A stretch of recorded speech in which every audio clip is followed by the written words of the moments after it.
First, I'll introduce myself. I'm Kelly Arney, and I'm the outreach coordinator for the Parkinson Foundation Center of Excellence at Vanderbilt.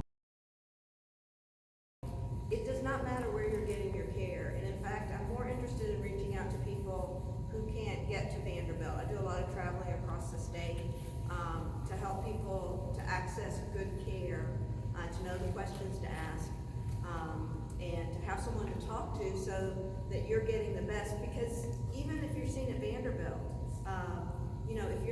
if you're not involved in that or know how to describe your symptoms, which I hope I can help a little bit with today, you may not be optimizing your care at Vanderbilt. So this pertains to everyone, no matter where they're seen.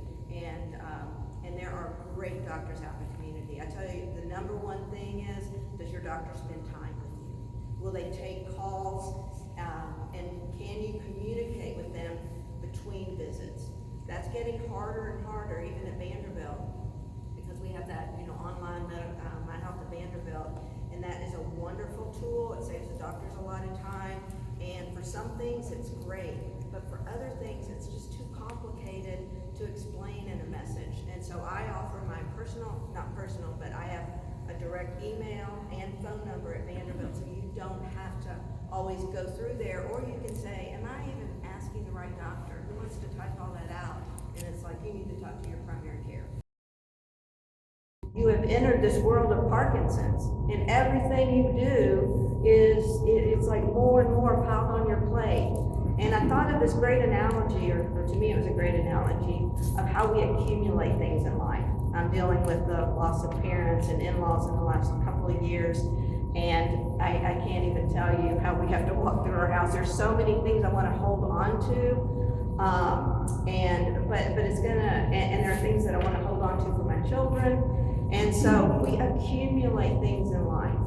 And just like we accumulate things, so if you have any children like me that come into your house and say, oh my gosh, you need to get rid of some stuff, and it's like, you need to get a house so that I can get rid of some of this stuff. So if you're feeling that way, this happens. And so, there's this idea of taking inventory.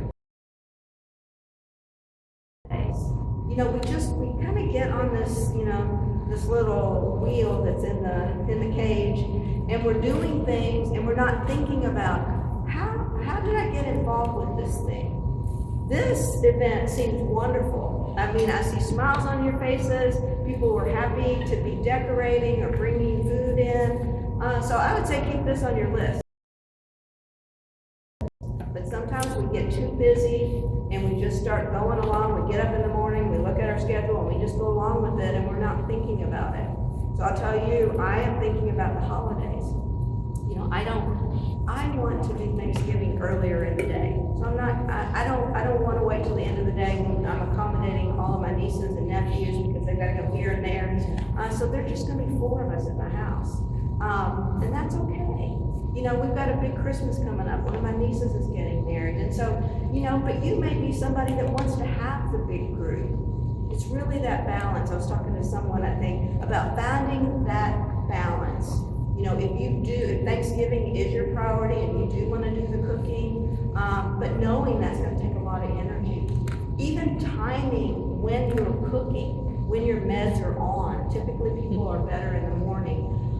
So those little things, I don't want to stay on that, but I do think that just like we accumulate things in life, we do accumulate activities and obligations. So my idea is, what is an obligation and how can we step over into what we truly enjoy doing? What parts are we looking at have to do with aging? What parts of what you're experiencing have to do with Parkinson's disease? And that's why I brought some of these handouts that can help you put some thought into before you go to a doctor's visit. What's bothering me? What do I want to focus on? Because we're all, I'd say, victims of getting to the doctor. It's been a hectic morning. Parking at Vanderbilt and most any doctor's office in Nashville is a nightmare. So you may get there and you're frazzled, and all the things you were thinking about you can't remember, but you do remember there was a lot of traffic, and you want to tell the doctor about that, and all of a sudden your appointment's over. So again, what giving thought to these things, preparing for visits. Because one of the things I brought with us today, one of the reasons that we get so busy with Parkinson's, it's because we've gotten so successful in treating. Order a lot. We're going to talk to you about physical therapy every visit. It's on our checklist with the Parkinson Foundation. It's on our checklist with Vanderbilt. We're gonna recommend physical therapy and speech therapy and occupational therapy. Tell them you're doing tell them you're doing exercise class. I'm not in any way. One person got mad at me after talking there, and they're like, "Don't tell them not to go to physical therapy." I'm not telling you that, but look at your schedule. And if you're going to physical therapy every day, on the same day you're going to exercise, physical therapy is awareness. So looking at that schedule, I tell people with Parkinson's, if you've had it for, 5-10 years, probably by 3 or 4 o'clock in the afternoon, you're really going to be done. When you start to look at the schedule, an exercise class is a support group. So you can, and I don't want to, but like I love the idea of having the regular exercise and then the support group meets once a month or so. I love that idea because you get to know people in the exercise, then you want to come have the meal together. So the exercise kind of trumps, it fills so many categories. If you look at those pillars of aging, you're gonna be hungrier. You're gonna want to eat. Because when you exercise, it takes something out of you. So it stimulates some appetite. That stimulates you wanting to come back to exercising. Because when you're strong, it makes all the difference. And you can get up. And if you're not able to participate in everything, I know these Parkinson's exercise classes focus a lot on just being able to sit down in a chair and get up from a chair. So I want to stop there and just encourage you. The handouts I brought are to help you see that some of these things you may be struggling with could be connected to your Parkinson's. How many, can we go back to your neurologist or primary care doctor and get them to take those over? Our doctors order antidepressants. They will help you treat some of these problems.